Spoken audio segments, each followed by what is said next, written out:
Good morning, ladies and gentlemen. Welcome to the State of the City for Pleasant Hill, California. My name is Jeremy Carlson. I'm the Executive Director of the Pleasant Hill Chamber of Commerce. Thank you for being here.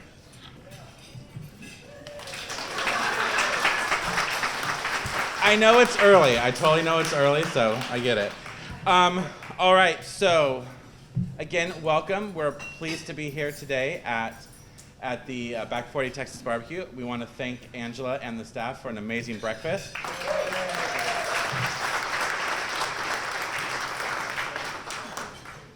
I especially want to thank our sponsors. Thank you, Ken. I especially want to thank our sponsors today. That's Martinez Refining,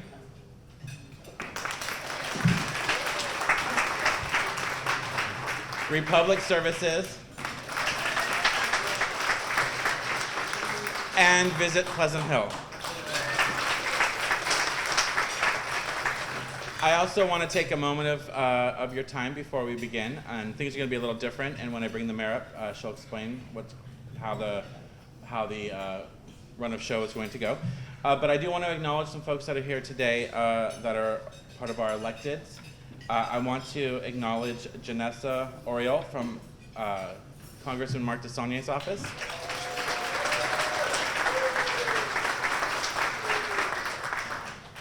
And from the Assembly member Ana Maria Avila Farias, we have Cameron Mabry and Diana Ramirez.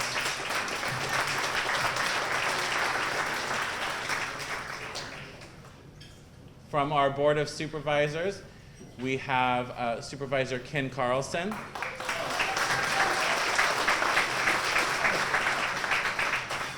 And from our Contra Costa County Board of Education, we have Mike Maxwell. What?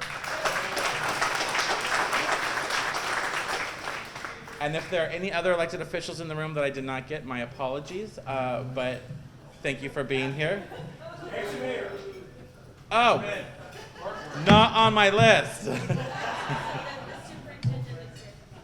Oh, good, thank you. Okay, well, Matt Wren, thank you for being here with the bar board. We have the superintendent of Mount Diablo Unified School District as well, thank you. At this time, I would like to bring up our mayor for the year 2025, Stu Nowak.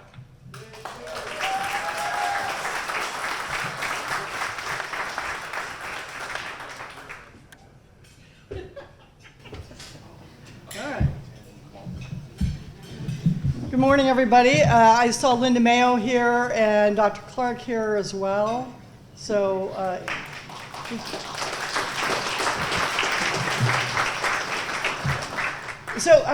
I'm just going to try to explain a little bit why we're doing things differently. Janet could probably do it technically for me, but I'm going to give it my best shot. So the Attorney General wrote a letter of some sort saying that this would be classified as a public meeting. And so we either had to dump 3 of my fellow council members and 3 of the board members from the Rec and Park in order to do this. Otherwise, we had to create a public meeting out of it. So I know that's not exactly right, but that's close enough. Good. I got the high sign from Janet. Anyway, so as a result, we are going to do a little bit more of an official meeting today, starting with we'll start with call to order, and then we'll go on to Pledge of Allegiance, and then we'll actually take public comments. So if anybody's dreaming up some comments, it's 2 minutes each. So that's something different. We've never had public, I see Mike Maxwell standing up. That's always trouble. Yeah, he's sitting down, thank you. Anyway, so we'll do public comment, and then we'll get on to the speeches of both Chair Quitran and myself on State of the Rec and Park and State of the City. So with that, Lyon, are you gonna do, where are you? There you are. Gonna do the roll call for us? Oh, that's after, all right, call to order. I'm just calling you, sit down. Sorry. Sorry. We're gonna do the Pledge of Allegiance first. So if anybody can put their forks down, and please stand if you're able, and join me for the pledge. Make sure I don't fall off this. I pledge allegiance to the flag of the United States of America and to the republic for which it stands, one nation, under God, indivisible, with liberty and justice for all. Okay, now Leon can come up. Yeah, I'm not going anywhere. Going up and down. Yeah, no, Good morning. Once you hear your name, if you could just state that you're present, please. La. Present. Obolinski. Here. Shess. Here. Sakach. Here. Nowak. Here. Bonato. Here. Glover. Vinson. Worst. Here. Tran. Here. Thank you.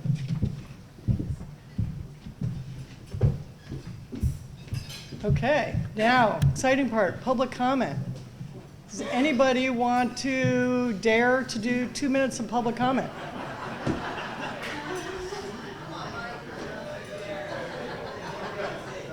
No? All right. No guts, no glory. Okay. And that's for both Rec and Park and for Pleasant Hill, and the public comments can only be about the state of the city or the state of Rec and Park, which is a pretty broad category. But I still don't see anybody raising their hand. So we will close public comment, and we'll move on to the first presentation, which is Chair Qui Tran. Good morning, everyone. Thank you. Thank you, Pleasant Hill Chamber of Commerce and Back 40 for hosting this beautiful breakfast. It's great to see everybody here this morning. Actually, this is a little bit more than I expected, but great turnout, great turnout. Honorable Mayor, Vice Mayor, City Council members, fellow Board of Directors, county and state dignitaries, businesses, and members of the public. My name is Qui Tran, and I am the Chair of the Pleasant Hill Recreation and Park District, and I am pleased to deliver the State of the District 2025 address to all of you. And to start us off, I am thrilled to report that the State of the District is strong, that the State of the District is vibrant, and that the State of the District is thriving. As many of you know, the Pleasant Hill Recreation and Park District is a special district, and we've grown a little over the last year. We now operate over 275 acres of land that includes 12 parks, trails, and open space. Our newest park is the Pocket Park, pictured here, nestled in between the Contra Costa County Office of Education and Pleasant Oaks Park. Our impact is not only felt locally, but regionally. And this past year was a particularly productive year. Here are the numbers. Over 100,000 participants, visitors, and volunteers. Over 2,300 classes, programs, and activities. And this past year, we hosted 32 events, both small and large, attracting thousands of event goers from across the region. Suffice it to say, our impact on the city and the region has been huge. But none of this success happens, though, without a team. From our frontline staff, to department managers, to our general manager, Michelle Lacey, and of course, to our board of directors who are fully dedicated to the vision of delivering wow experiences each and every day. Our board consists of myself as the chair, Derek Worst, who is the board vice chair, Sandra Bonato, who is the board secretary, and Sandy Vinson and Bobby Glover, who are both directors. Coming off an election year, no district address would be complete if I didn't report on Measure S. As many of you know, the board of directors placed this general obligation bond on the November 2024 ballot. While the measure didn't pass, we have decided to frame the experience as a net positive. First, the measure received 64.8% yes votes, less than 400 votes needed to have secured the 2/3 supermajority. But we still view that 65% as tremendous support for this district and its activities. Second, during the process, we conducted multiple listening sessions, which gave us invaluable insight on the needs and priorities of the district residents, which we're going to act upon with or without the bond. And third, it was really heartening to have had a huge number of engaged volunteers who perform outstanding community outreach. More people than ever know what we do, which has resulted in a surge in the use of our parks and our programs. Given that backdrop, though, like we've done throughout our 75-year history, we're using this opportunity to pivot the district towards its reinvigorated set of 2025 key priorities. Number one, our 2-year budget plan will include an even stronger emphasis on revenue. Number two, our 2025 capital improvement projects will have more aggressive completion timelines. Number three, We are taking a new look at our park inventory and will consider new ways to use underdeveloped and underutilized facilities. Number 4, we will have an increased focus on our safety and security of our parks and will execute our security master plan. And number 5, we will build on our foundational successes to expand upon and continue to execute our DEIB strategic plan. With regards to our first priority, we continue on the trend on demonstrating our fiscal consistency and strength. In this chart, green bars on the left are our revenue, and blue bars on the right show our expenses. As you can see, our revenue has consistently exceeded our expenses. The gold bars at the top demonstrates the yearly surpluses we generate, and we take those surpluses and put them right back into the community. The one exception is last fiscal year, in which we recognized early that we would run a surplus and made a strategic choice to make large investments in capital improvements, in investing in our programs, and paying down debt at an accelerated rate.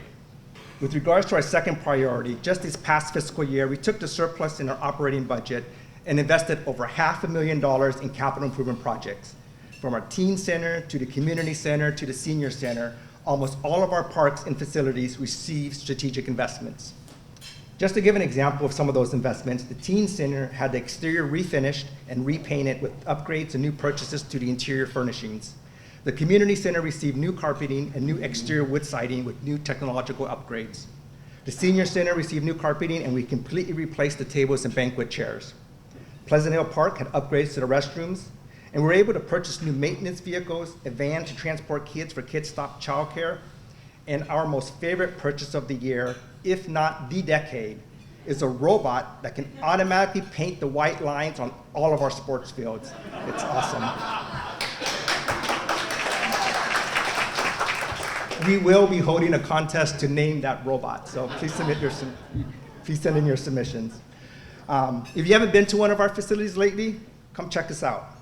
We also expect 2025 to be just as busy with a brand new restroom replacement for Roger Smith Park, new ADA improvements throughout our parks, a new scoreboard at Pleasant Hill Park, and new generators for multiple facilities. Regarding our third priority, we're looking at ways to utilize underused spaces for temporary purposes. An example of this is the park across the library, which was used temporarily by the Bike Family Fest as a one-time use bike park, which, if anybody went to, was a very, very successful event.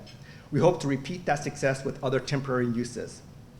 Regarding our fourth priority, we recognize that security and safety are an important aspect of delivering the complete park experience. Last year we developed, and this year we will be implementing a comprehensive security master plan, which will require a large capital investment. But given its importance, we are committed to delivering this to the public. And finally, with regards to our fifth priority, we remain steadfast in our dedication to fostering inclusion and a sense of belonging for all, which includes our staff, our volunteers, the people that use our parks, and the community we serve. When I first came onto the board, one of the gaps that was identified was how to expand access to parks and services we provided to a rapidly changing Pleasant Hill demographic. I was pleased to be a part of the effort to create the Play for All board policy, which laid the foundation of the DEIB strategic plan. With the support of the entire board of directors, the DEIB strategic plan has not only made our staff more open and more resilient, but has strengthened our relationship to the community we serve. And we've been busy over the last year. We've completed 3 of the 5 all-staff DEIB training workshops attended not only by staff and managers, but also by district board members themselves. There is now an internal DEIB community which provides education and support to our employees, who then in turn create new recreation and event programs that reflect the priorities of our community. Examples on this slide are kids creating a I Have a Dream poster with their handprints, and our new participation in Lunar New Year activities throughout Pleasant Hill. Also in the works is a new large multicultural event, as well as participation in a night market in the north part of Pleasant Hill that would use our Chilpancingo Park. So as we move forward through 2025 and beyond, we will continue to build on prior successes, and we will work to create new stories, to build on new narratives, and to form wonderful new memories. Together, we make Pleasant Hill the best place to live, work, and play. Thank you to our staff, our managers, and of course our general manager. Thank you to our community partners, clubs, sponsors, and volunteers. Thank you to the Chamber of Commerce and Back 40 for hosting this event today. And thank you to the mayor, the vice mayor, and the city council. And thank you to all of the attendees here today for coming out and supporting this morning's breakfast. I am super thrilled to have been here and I enjoyed this talk given to you. I'm now open for any comments or questions, or I guess public comment. Is that now we're doing now, or did that already? Okay. All right, thank you. Thank you, Kui. Sorry about that little slow going. As you noticed, I've got a boot on, surgery. 2 weeks and I'll be free of that, so hallelujah. Many of you commented on how early it was to come here this morning, and I want to thank you for struggling out of bed. I tried to do this at a cocktail hour, but it didn't go over well, so we're sticking to evening time.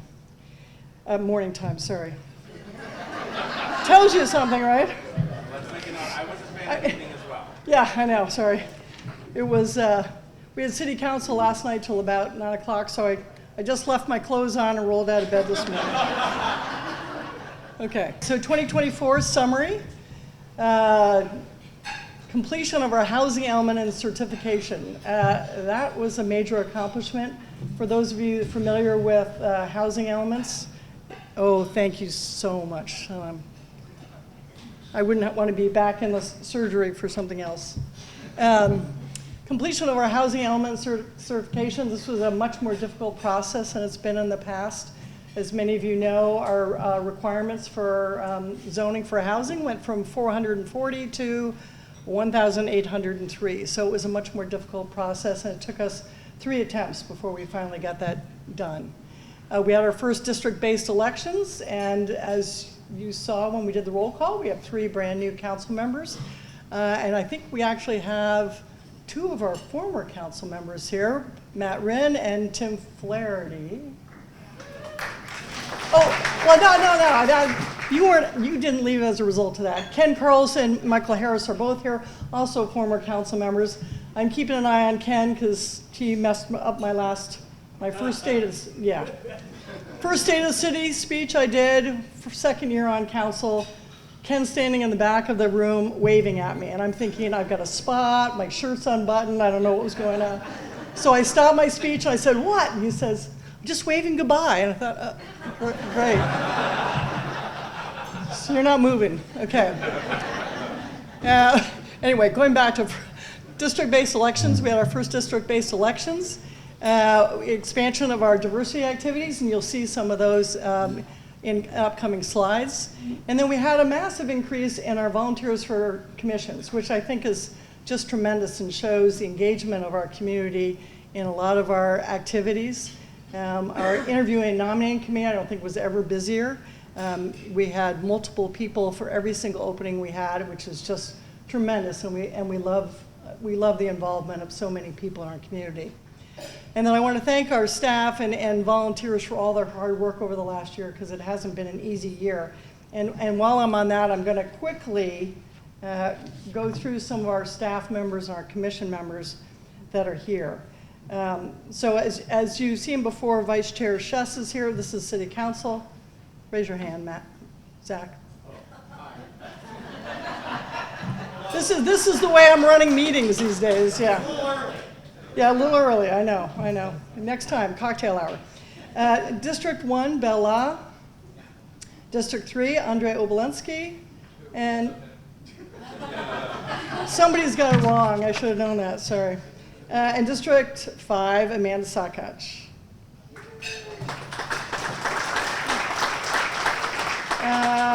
Do we have Chair David Field? Is he here from Planning Commission? All right, I don't see a hand raised. Vice Chair Diana Vavrick. Commissioner Alex Calvin. I didn't see Alex here either. Where is he?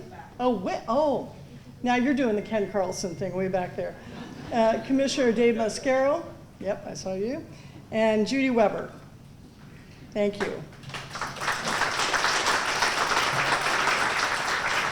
Our city staff, city manager, Ethan Bindernagel. Janet Colson, our city attorney. Chief Financial Officer, Eric Chung. I can't see, I'm having trouble here. Thank you. City Clerk, Lyon, who I made sit down earlier, sorry about that, I'll apologize later. Administrative Analyst, Juanita Davalos. City Planner, Troy Fujimoto. Community Relations Manager, Jeff Gillette. Chief Technology Officer, Lynn King. Zach Seal, Economic Development. Chief Building Officer, Jeff Simmons. And Chief of Police, Scott Vermillion. So stay.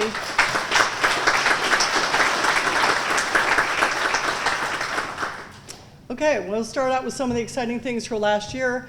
Pleasant Hill Library continues to just be, oh, there's Patrick, way in the back. Patrick. Our pride and joy of the city, we had over 300,000 visitors last year, over 5,600 new library cards issued, 358,000 books checked out, and I think we're 30 or 40% more than the next busiest library in Contra Costa County. That's how popular the library is. So 693 events with 59,000 participants. So if you're bored ever, go to the library because there's so much to do there and so much activity. And thank Patrick for all his work there. The other exciting thing that we were given the American Institute of Architects Design Award Merit recipient. BCJ, our architects, won this award this past year. And I think really pleased with their work for us and the results in our lovely new library. These are just some of the projects that were completed this year. Oak Park Properties, 34 homes that were built right across in the old library site on a 5-acre site. Includes the Pocket Park that we pointed out earlier. We had the drive-through Starbucks. I know nobody wants more Starbucks, but the drive-through Starbucks off Contra Costa Boulevard. Sorry, but everybody's got plenty of Starbucks. Anyway, that's open. It's open and it's got some outdoor facilities as well. I haven't been there yet, but I will try. And then 85 Cleveland. This was something very unique for Pleasant Hill, an 189-unit multifamily residential. I had a tour the other day. It was really spectacular. There's studios, 1 and 2 bedroom units. And it's got a pool. It's got an outdoor courtyard with grills and stuff. It's really spectacular with a roof lounge and things like that. So if you ever get an opportunity to go in there, it really looks fantastic. But hopefully we'll have a lot of people living there that'll make the downtown even more vibrant than it is now. Really important for us is just to thank the Pleasant Hill Police. They just do a tremendous job as members of our community. And just wanted to talk about a couple highlights. As you all may be aware of, we had a standoff at the beginning of the year. And that was, we had a safe resolution to that, except for the wife of she was injured.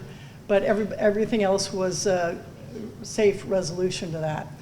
We had 3 homicides, also very unusual for Pleasant Hill, but all the suspects were arrested and in custody.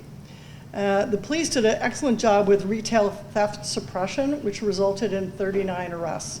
So everybody knows there's been a little bit too much shoplifting around, and they've done an excellent job working with our shopping areas to cut down that and make people know this is not the place to come and shoplift. Year over year, property crimes are down 11%.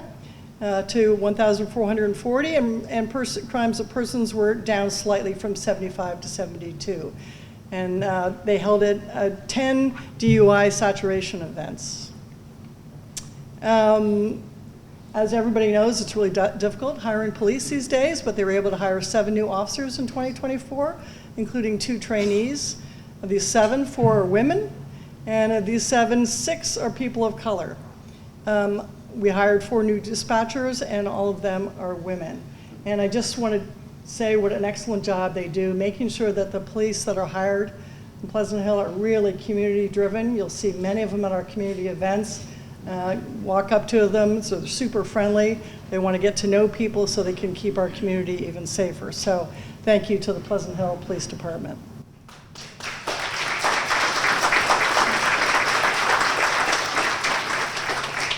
Going on to our financial condition, this is going to be a little trickier since I can't see these slides as well. But first, I want to thank Eric Chung because we received the Certificate of Achievement in Excellence in Financial Accounting. This was our 32nd year in a row getting that. So that tells you they've been doing a really good job keeping track of our money.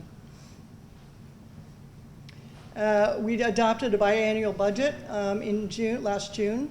And that's for the next 2 years. And then we approved a long-term financial plan for 2025 to 2029, and we'll be doing an update on that later this year. So, you've seen these pie charts before. The bulk of our revenues come from sales tax and property tax. We get about 5 cents to the dollar on property taxes, so fairly low property tax city. Our sales tax decreased slightly, but those are from historic highs. So we're not overly disappointed with those numbers, but they're still super strong. And you see on there Measure K sales tax, or Measure K, which partially paid for the library, sits around $5.5 million consistently. And originally we had a plan for $4 million. So those are excellent results as well. These are expenditures. Obviously, as a city government, significant portion of our money go to staff. Large portion to the police department, rightfully so, and then government services, and you can see the breakdown there. Our general fund balance is strong. As you can see, we have, by policy, want to maintain a $10.4 million reserve. And right now, we're sitting at 19.4. So part of that is Measure K, but we're still $4 million over expected fund balance at the end of this year. And that's just a similar slide. This is just the general fund reserve balance. The biggest challenge we have for the city is our unfunded pension liability. And these are the expected payments over time, and they will continue to grow a little bit. As a result of this, we did set up a 115 trust. So we set aside monies starting 2 years ago. And the fund will now have about just under $2 million in it. And this money can be used to pay for pensions at any point in time. So as we hit a peak in 2030 and 2031, 32, we'll be able to use that trust money to offset some of our pension liabilities to help with the increasing cost. This varies every year depending on how CalPERS does with its investments, and we have to keep an eye on it, but we're trying to prepare ourselves by setting up this trust and maintaining a healthy reserve. As you all may know, we had during COVID, we received $8.3 million in ARPA funds, and we used those. A good portion of it was used for business grants and the Pleasant Hill Perks. I don't know how many used the Pleasant Hill Perks card. But if you bought a Perks card, we contributed money to that to encourage more people to spend money on those retail operations in Pleasant Hill. And then we gave business grants to businesses to try to improve their online capabilities, since that became so important during COVID. We also used the money for backup generators at the police department and at City Hall. We had to remove the underground storage tank at PD. That's a legal requirement, and put a new one in. And then we completed a bunch of other infrastructure projects, storm drains, and some PD radio equipment with that $8.3 million. Measure K, as you know, Measure K was passed in 2016, the first year I was mayor. And the revenues used for many projects. Half of it goes to pay for the library. We're very fortunate. We were able to take debt out on the library at 1.75%. So that would be over 4% these days. So we were very lucky on our timing of the building of the library and taking out the debt on the library. We've increased our street repaving. It used to be one zone a year, and now we're up to maybe 2 or 3, depending on the year, and some of our major thoroughfares. We've increased sidewalk, bike, and pedestrian paths, closed up some sidewalk gaps, And that process will continue as Measure K will. And then obviously the Pleasant Hill Library, and then some other needed projects around the city. So here's a list of all the new businesses. Quite a thriving economic environment. A lot of great new restaurants. I've only been to maybe half of these. So we have a couple coming soon. Cali Kid Burger is coming soon. And then the most exciting one is we're going to have in the old Orchard Supply that everybody's been eyeing on, because it's been empty for so many years, an Osaka Market is going to be going in there. And so there's one down in Fremont, so if you go online and take a look at it, you'll see what's going to be coming into Pleasant Hill probably in the next 18 months as they do some retrofitting of that building. 2025 focus. We have to do a lot of rezoning development standards, design guidelines to align with the general plan that we completed 2 years ago. We are going to put together our first climate action plan. And then obviously focus on a lot of economic development. We've got to increase revenues, obviously, to address some of the unfunded liability, and then complete some ongoing infrastructure work, storm drains and some additional sidewalk. A couple of pictures of those. Here's the storm drains, Shelley Drive and Ruth Drive, hopefully to alleviate some more flooding in Pleasant Hill. Taylor Boulevard sidewalk installation. This will tie Lucille Lane to Civic Drive, close some of the gaps on the sidewalks there. And then, of course, our exciting things that makes our city so vibrant is all the activities we do. And I have to really thank the Diversity Commission for really bringing a lot of diversity to our activities, which is great. We had our first menorah lighting this past December. Juneteenth, I think we're on our third Juneteenth. I think that is National Night Out. We've got our concerts in the park, which our last concert in the park this summer, I've never seen such a crowd. It's fantastic. Off the Grid will be back. And then on the upper left is our volunteer appreciation. So you can see how many volunteers we're actually getting the city to participate in so many of our activities. Whoop. I went backwards. There was a thank you on the end there. Sorry, I can't get back there. But anyway, there was a thank you. So again, I will be around for a while for questions, but I want to thank everybody for being here again. And I guess I formally have to adjourn the meeting since this was a public meeting. So thank you, everybody. Ken, you can leave now. And thank you very much, everybody.